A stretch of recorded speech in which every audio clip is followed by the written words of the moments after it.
Hello and welcome to today's foosball lesson. I got a request to do a 5-bar course in English. I've already done one in Danish, and I thought I'd like to do one more because I didn't even get to talk about defensive 5-bar, and there were a lot of details that I didn't talk about, and it wasn't Danish, so apparently if someone wants to see it in English, I figured I might as well do another one. So today is going to be a 5-bar course. The 5-bar is, I would say, the most important rod in all of foosball, mainly because of the rules. When you let in a goal, you start with the ball on the 5-bar.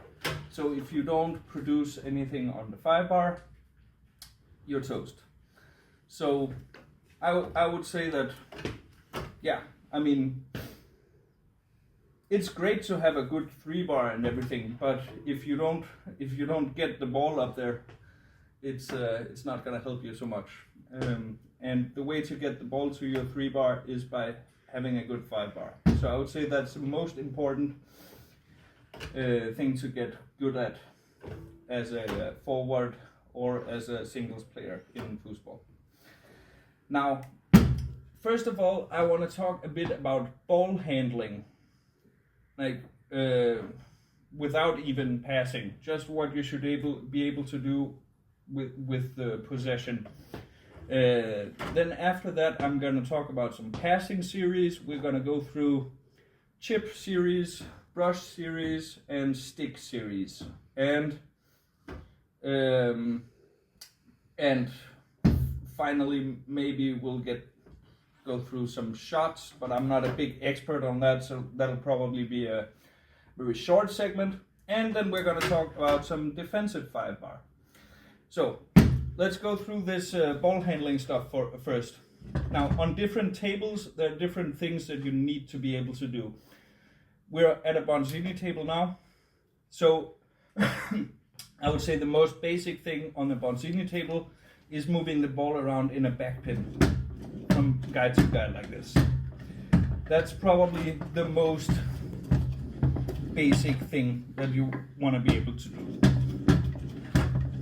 Like that. You also want to be able to move the ball around in a front pin, not because you're going to use that a whole lot in a match, but just it's good to be comfortable. If you happen to catch the ball in a position like this, it's good to be comfortable and be able to set it up in a backpin or something. So I think it's also nice for the wrist agility, the flexibility in your wrist. I think it's also nice to switch between backpin and front pin like this. Not because you're going to use that very much in a match either, but just, it's like a football player who practices a lot of ball handling that they aren't going to use in a match because it's not usable under pressure, like juggling the ball or doing some trick while juggling the ball, something like that. It's pretty useless in a match, but the more comfortable you are with the ball, the easier it'll be for you to handle the ball in matches and do the basic stuff. So I would say challenge yourself a bit with ball handling. Now, tic-tac, that's something you want to be able to do. I would say start by doing it between the two nearest guys, like this. You can do it slowly, or you can do it a bit faster. If you're at a tornado table, then you can do it really fast. The Bonzini doesn't have enough accuracy to do that.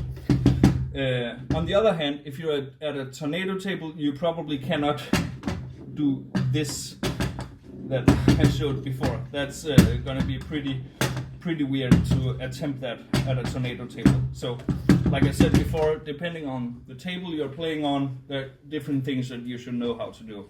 I would say on Bonzini you should know how to tic-tac up to this tempo, something like that. Maybe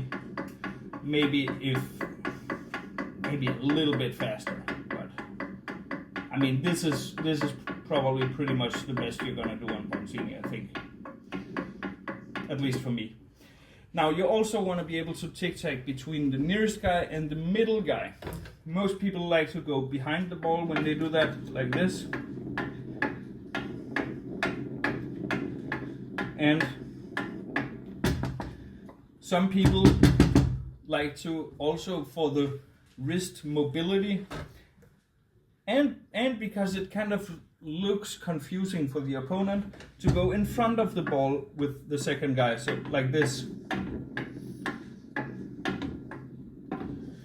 That's a bit more difficult than going behind it, but I think you want to be able to do both, like behind and in front. So those are the basic tic-tac things, and you want to be able to switch them up, like be like this and then go like that, be like this. You want to be able to switch between those. And you also want to be comfortable using the wall, the bank, whatever you want to call it. So you can, I would say there are two main ways of doing that. You can go from this guy into the bank or from this guy. So like that or like that. And I would say you should be able to switch between all of those movements. Like tic-tac, like this, like that, like that, like that, all of that stuff. That's just 5-bar ball handling 101. Now, the next thing you want to be able to do is you want to be able to do all of this with the ball a little bit behind the rod. Now, on Bonzini, this very much depends on like how new the ball is and what the surface feels like, you know, because sometimes you can pass the ball forward like when it's like this. Sometimes you'll get stuck, you know, because the ball is too old and too sticky, stuff like that. So you want to feel like the specific table you're on with the specific ball, and you want to be able to tic-tac in that sweet spot where you can really move it forward like that, you know? So all the movements I just showed, just with a focus on being behind the rod like this. And again, Bonzini is not the most accurate table in the world, so sometimes you're going to have to reset. But you want to be able to spend as much time as possible behind the rod. Okay? Now, let's talk about some passing series. So first of all, the most basic one is the chip series.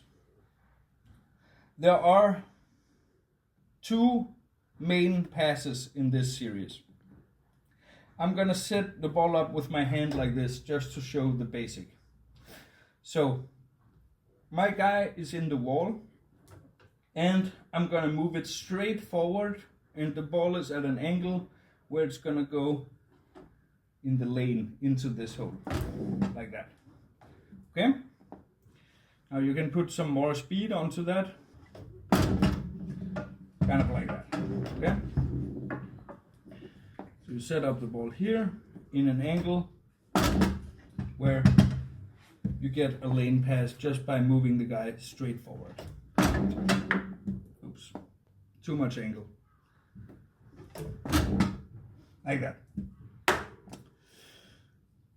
Now, notice the way I catch my pass with this guy. I'm in a position here in the wall where I tilt the guy like slightly forward, but not a lot. And then when I move in to catch the ball. As soon as I touch the ball, I move it further forward to take the speed off it. You see? Now I lost the ball there, so that wasn't the best example, but I kind of tried to do it slowly just to show you. But that's the kind of movement that you want to do in order to catch.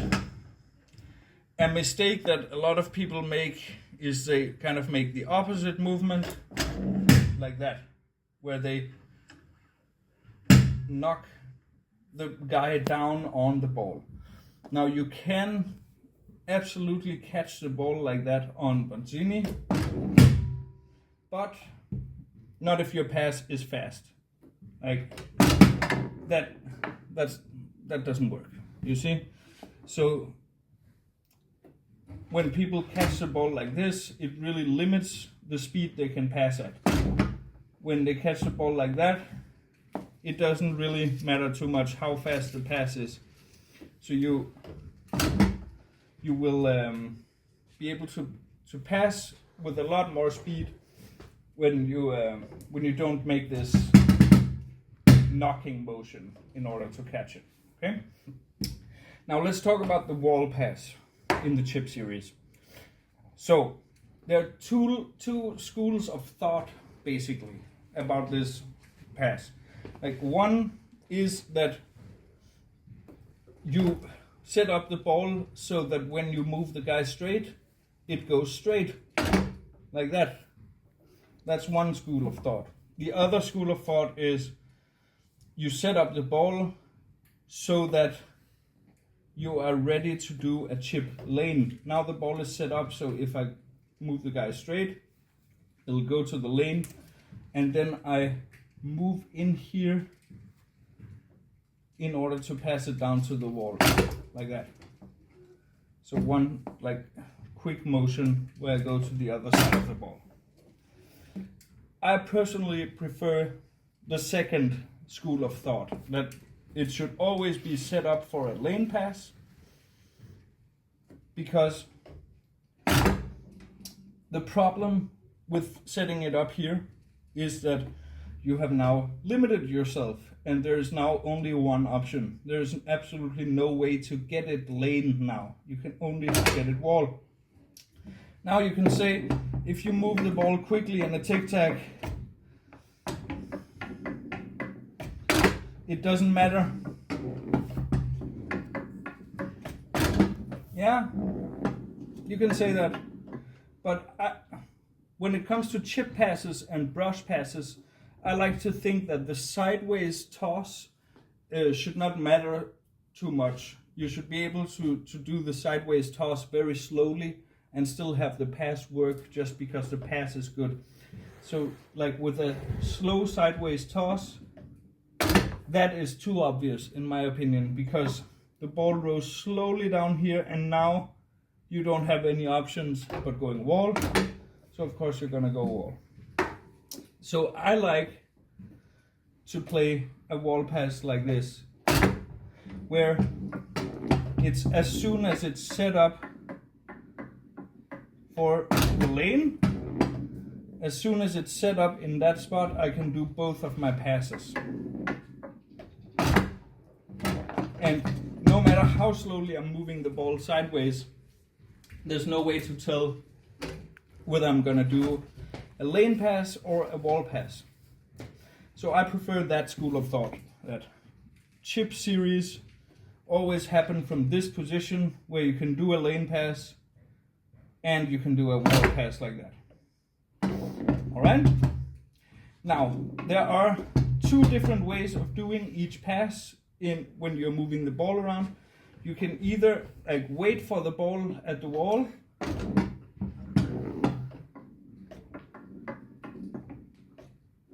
like that, or you can bump the wall like that.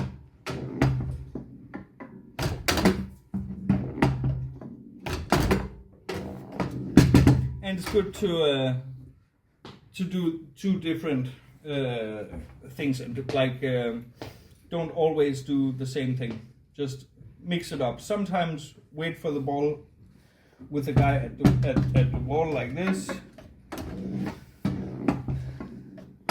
And sometimes you can use this feint to force a reaction. Oops.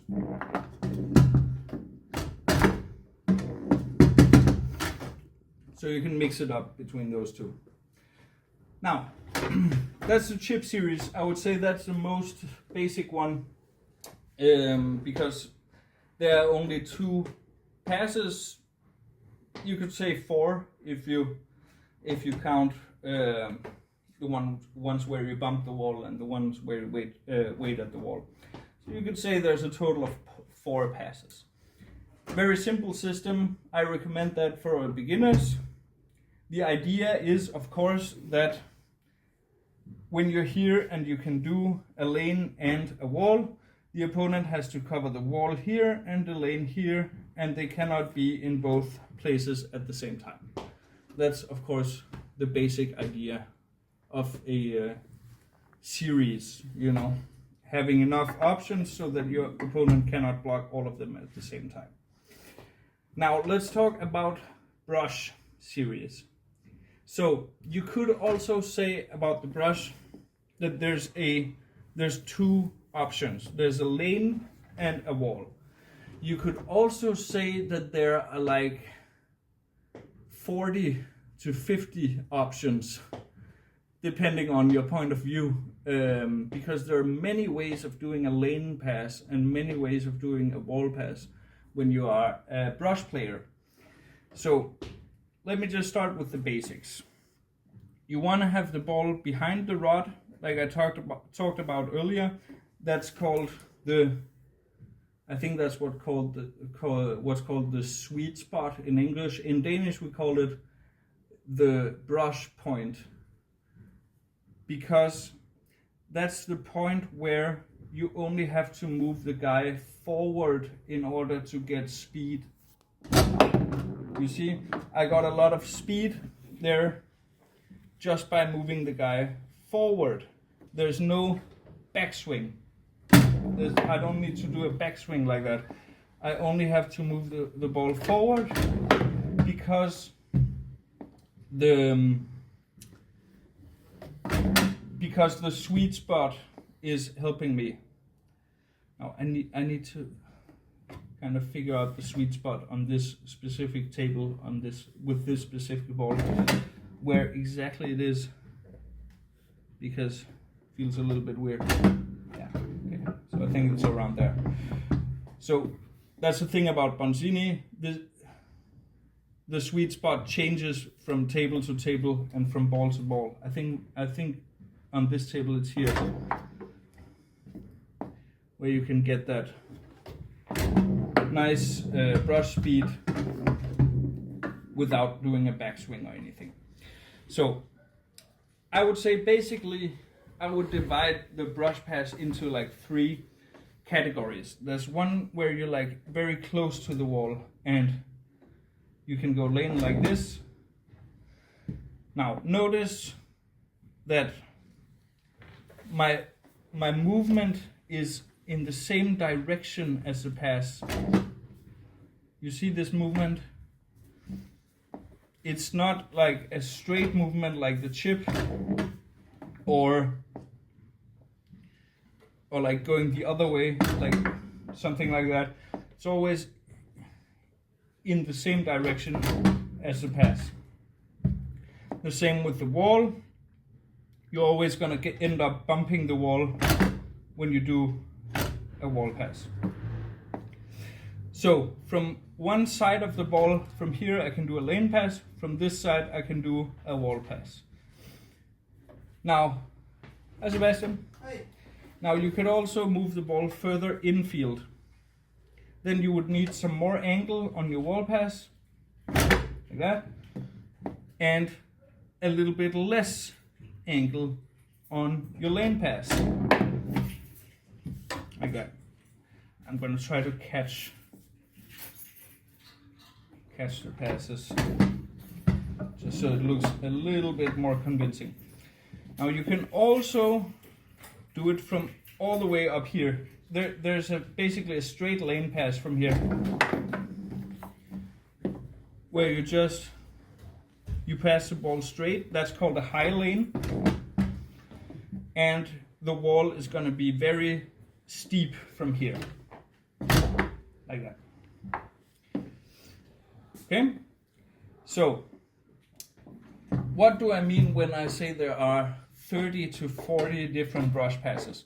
Like, first of all, we did 2 from here, 2 from here, and 2 from here. So that's already 6.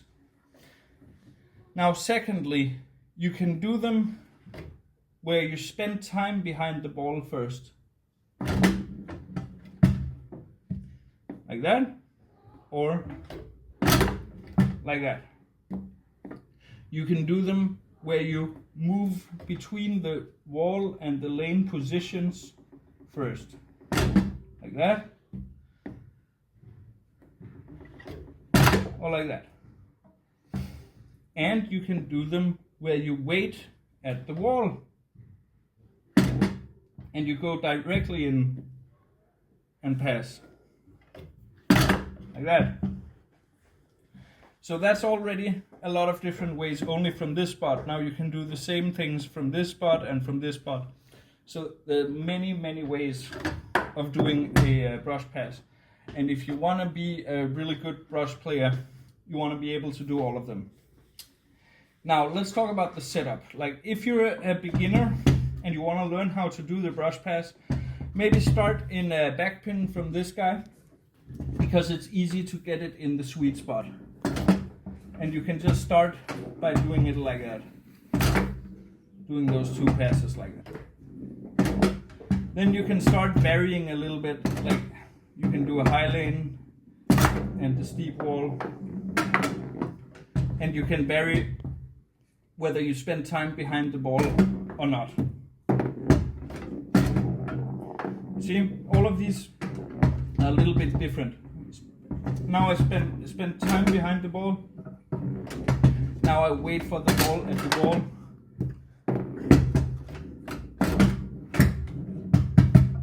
All of those are different types of brush passes, and you want to mix it up. Now, when you've learned the passes, you want to be able to do them in a tic-tac. And like I said, there are so many ways of doing them. And it's also nice to be able to do them after the ball has hit the wall.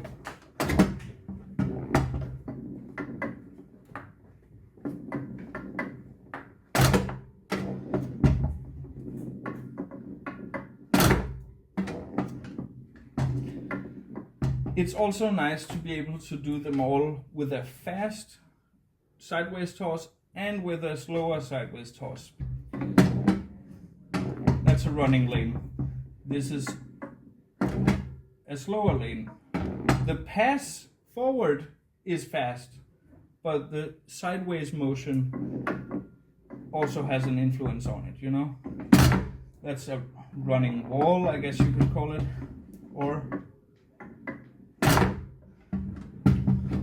a wall with a slower sideways motion.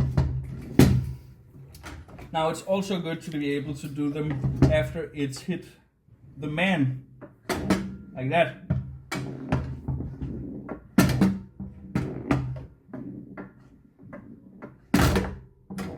And you can actually also do all of this stuff in that kind of timing, where you spend time behind the ball or not. You know? So there are many different ways of setting up the pass, and you don't want to be too monotonous, because people can exploit it if your timing is always the same. So the good thing about brush passes is you can really vary the timing and the angle a lot. The principle is always the same. There's a wall pass that opponents have to block by being here, and there's a lane pass that they have to block around here. Again, the angle can vary a little bit, but still. Now, if you do this steep wall pass that I showed before, That one will actually not get blocked by this guy because we are all the way up here. So then they have to block the wall pass like there. But it's still the same principle. Then there's this huge gap for the straight lane. So still kind of the same philosophy.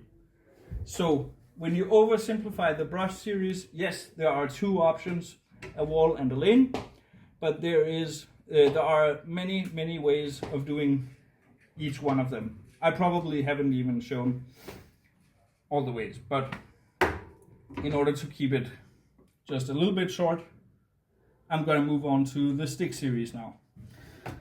So the stick series is the only pass where the sideways toss is part of the pass, I would say. You cannot do a stick series with a slow sideways toss. I would say the stick series, the pass starts here at the second man. And the wall, I'm going to show it slowly, you move the ball down here and you do what I said you shouldn't do with a chip wall, but you do it fast, but like that.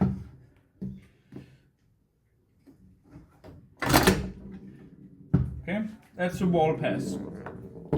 The lane pass, you do the same thing except you make the forward pass from here, like that. So that's the stick series. Now you can also do a what's it called? A bounce pass. So like a slingshot, but as a pass. Like that. Okay? I would say those are the three basic options in the stick series. Now there are some alternatives that you can also use, like something like that. And if you do it in a tic-tac, then this pass to the middle guy is also crucial. Like that. So a lot of Americans play, because it's so nice on Tornado to do the stick series. It's a bit clumsy on Bonzini. But on Tornado, a lot of American players play with a fast tic-tac and a stick wall, a stick lane, a middle guy pass, oops,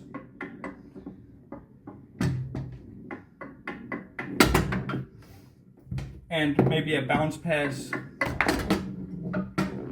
or this off the man pass. And that's kind of the stick series in its essence, I would say. You can actually play it stationary. If you've seen Billy Pappas in, like, until 2007, I think he did this.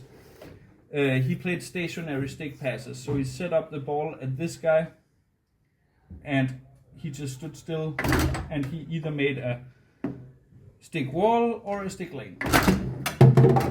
You know? Now I would say it's probably not a great idea to play like that on Bonzini, but it is possible. Actually, I've seen Adel Yousfi do it. Like set up the ball here and only make these basic stationary stick passes. But I think he's the only Bonzini player who would ever do that. Maybe except for me, maybe I would try it, but I'm not so great at it.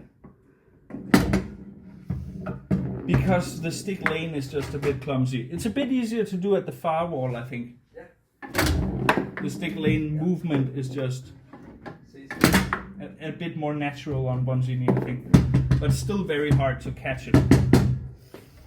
So, those are the passing series that I wanted to go through. Now let's talk a little bit about the setup and how to get a read on your opponent. So first of all, it's nice to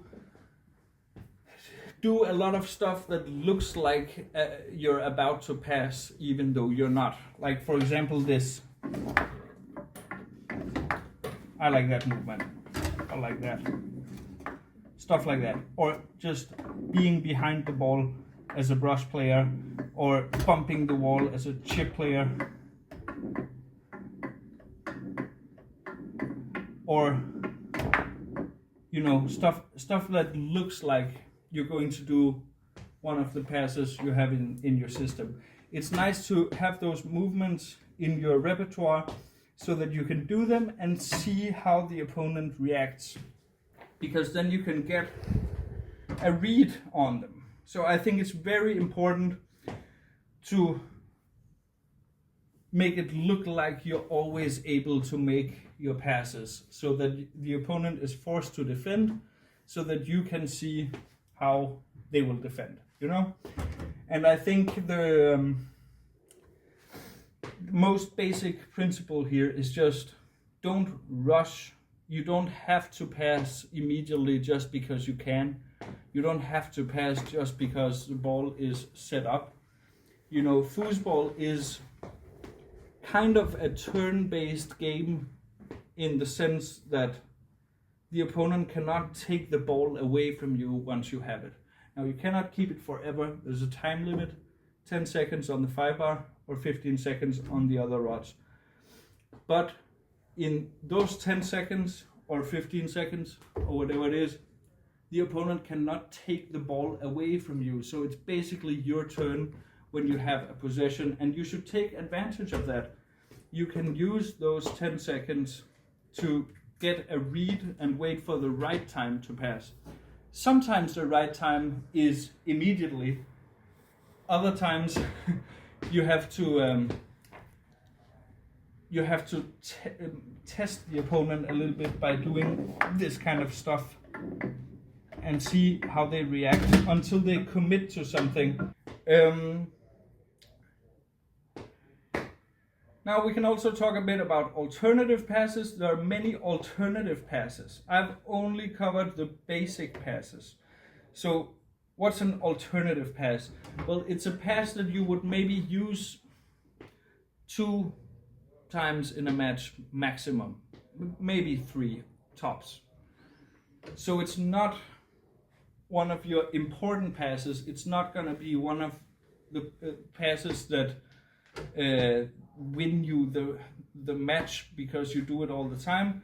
It's just something you can do when you need a freebie on an important point, like where the opponent is so committed to defending against your lane wall system that you do something that is not blockable in this or this position, but kind of in between.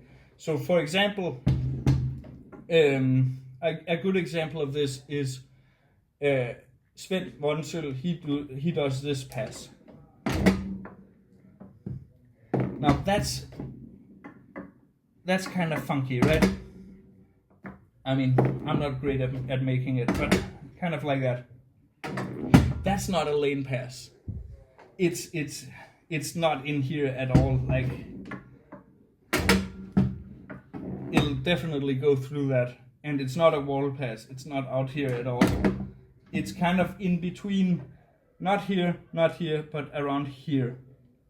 So if you try to block that pass, you will let him get through on the wall and the lane, which feels very dangerous, to give him both the wall and the lane, right? And that's why that pass is so effective, because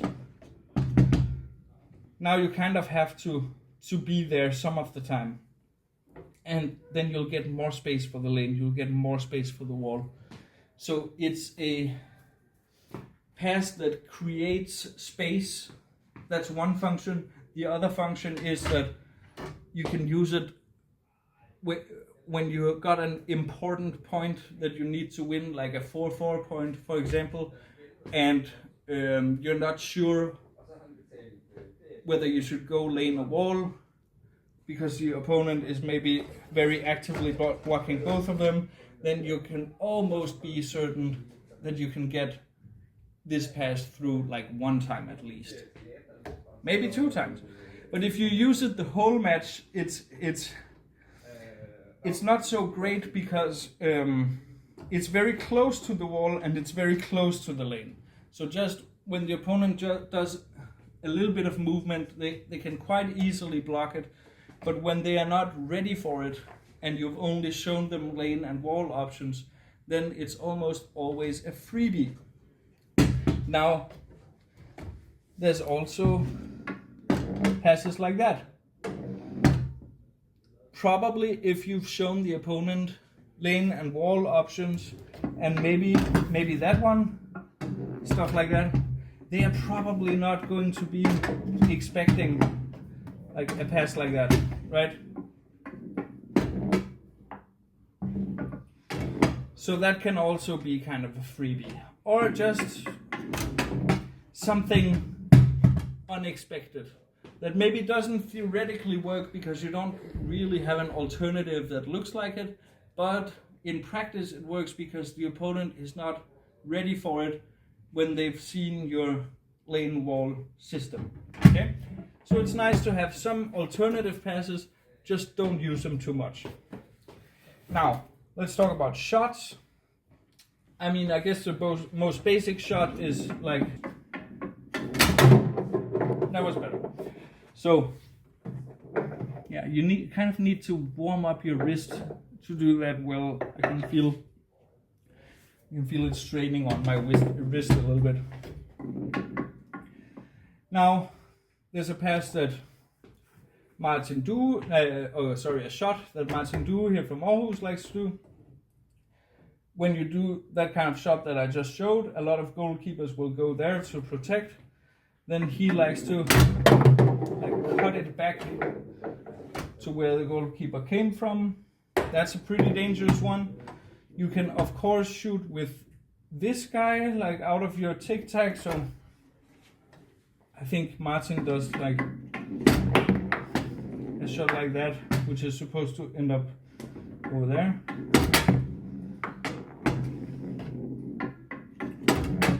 Yeah, it's supposed to get in that hole. I think it's a bit difficult.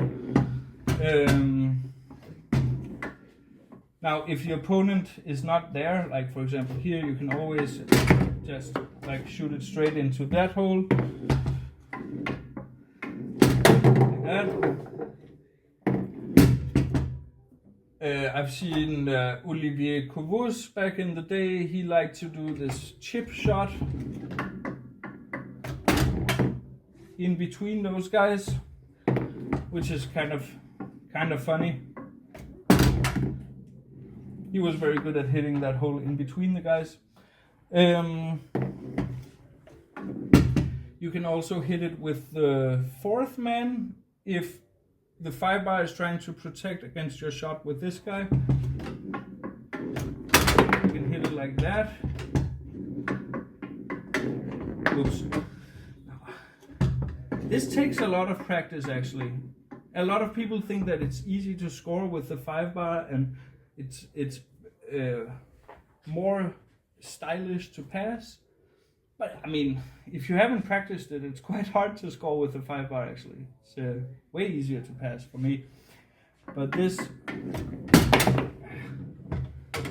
supposed to go from here like into the goal like that.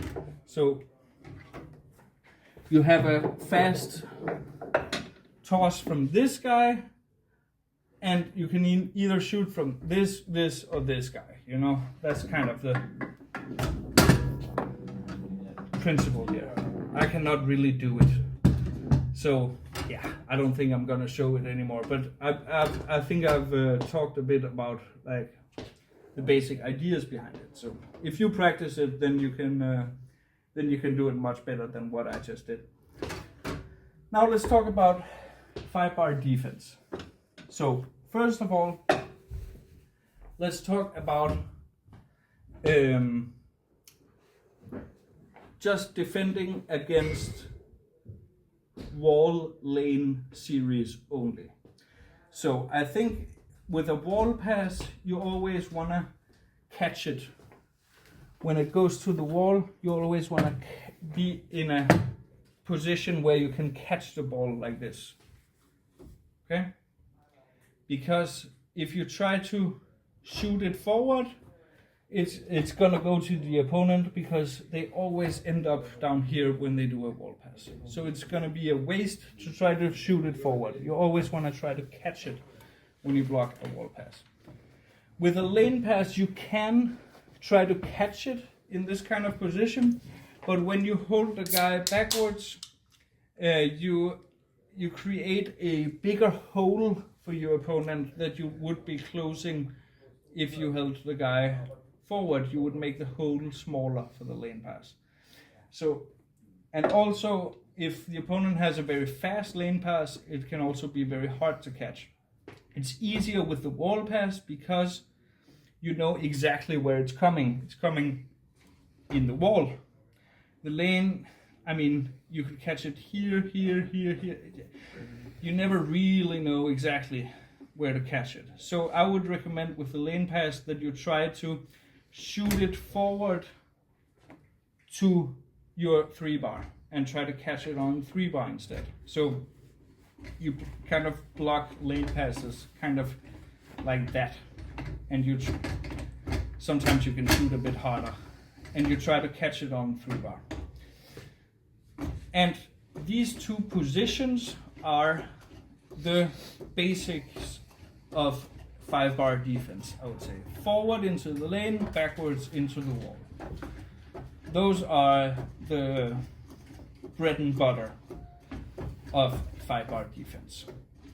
Now, when the opponent does a lane pass, sometimes you can actually catch it even though the guy is forward by moving it back like that. So actually sometimes this motion can actually help you also block lane passes. If the ball comes and when you touch it you go like that, then you take the speed off of it, and it's kind of a good first touch on the ball. So I would say practice these movements a lot. These movements are really good, and you want to do them at different speeds.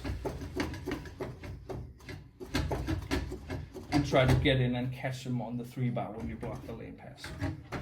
So that's the basic 5-bar defense stuff. And this works when people only do wall passes and lane passes. Now let's talk a little bit more about this. So you can take advantage of your opponent's weaknesses. A weakness is, for example, let's say you have a very fast lane pass, but as a wall pass that is not fast enough. Then you can just stand here and wait for the pass to come. And maybe you can't see which pass it is, but whatever pass it is, you react like this. If it's a fast lane pass, then you will not get away in time because it comes so fast. So the ball will actually hit you because you will move too late.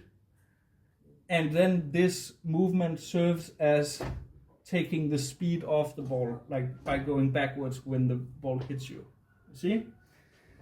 And if it's a wall pass that is slow, then you race it by doing this movement. So if the opponent has a fast lane pass and a slow wall pass, you can block all of their passes just by doing this. Doing that when the pass comes. Just standing like this, doing that when the pass comes. If they have a fast wall pass and a slow lane pass, you can do the opposite. You can wait in the wall, and when the pass comes, you can do like this. So if it's a fast wall pass, you'll move away too late. So you'll often like touch the ball and maybe even hit it up towards the 3-bar, but often it'll get kind of stuck under your man like this when you try to move forward, something like that. And if it's a slow lane pass, you will raise it and you will shoot it up to your 3-bar. So against a fast lane pass and a slow wall pass, you can stand here, do this. Against a fast wall pass and a slow lane pass, you can stand here and do this when the pass comes. And those are some very effective ways of exploiting when the opponent has a pass that is too slow. Even though it may look like the other pass and you can't see which one they're making, you can still defend in a way where you get both of them with one movement. Now, if the opponent has two good passes, a good wall pass and a good lane pass, that then becomes much more difficult. But then you want to do these movements in a way that they can't necessarily read, because the tempo switches, you know? Sometimes you're doing this fast for a long time, sometimes you're stopping, sometimes you're doing it more slowly, and you can like switch between all of these modes, and it's going to be very hard to read. You can also just, I think there's this force field over a foosball table where you can kind of feel what is going on in your opponent's head, right? And sometimes you get this kind of connection where you just know what they're going to do. And when you get that kind of connection, you should trust it, no matter how stupid it seems to just wait for the ball here, or just wait for the ball here, or something. If you feel in your gut that that is the right place to be, just stay there and don't move, you know? Because sometimes you can feel intuitively, this is where I should be. And I would say when I get a strong feeling like that, I trust it, and it pretty much always works out. So the other stuff I talked about, like with all these movements, that is for when you cannot feel what is going on in your opponent's head, you know? Now, everything I've talked about so far with the defensive 5-bar is based on blocking lane wall systems only. Now, if people use alternative passes that aren't just lane or wall, then you want to be here like sometimes, and you can kind of use the same kind of positions and just spend a little more time in this area, you know? And I think it's also good in this area to try to go forward and shoot the ball forward to your 3-bar, because it's gonna be a bit hard to catch, like when you don't know exactly where it's coming. And the more the guy is forward, the less angle the opponent has to work with. Like the more it's backwards, the bigger this hole is going to be. Okay.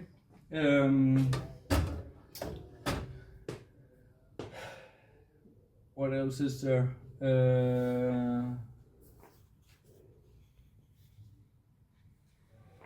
Yeah, I mean, I guess there's defending against shots on the 5-bar, but you kind of have to work out with your partner like how you're going to do that, because if someone is very good at shooting from the 5-bar, you should not expect to block all of it with your 5-bar. I think you should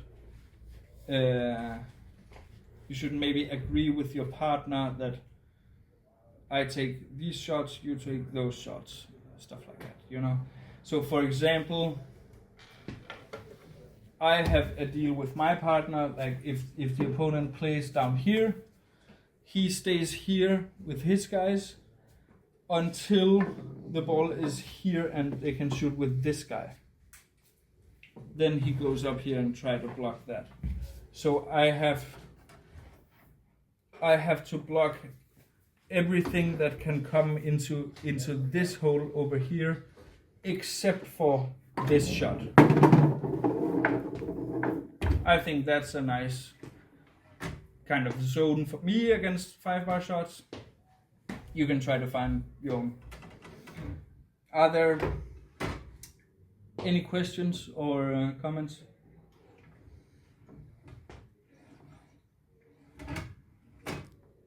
Cool. Let's wrap it up. Thanks for watching.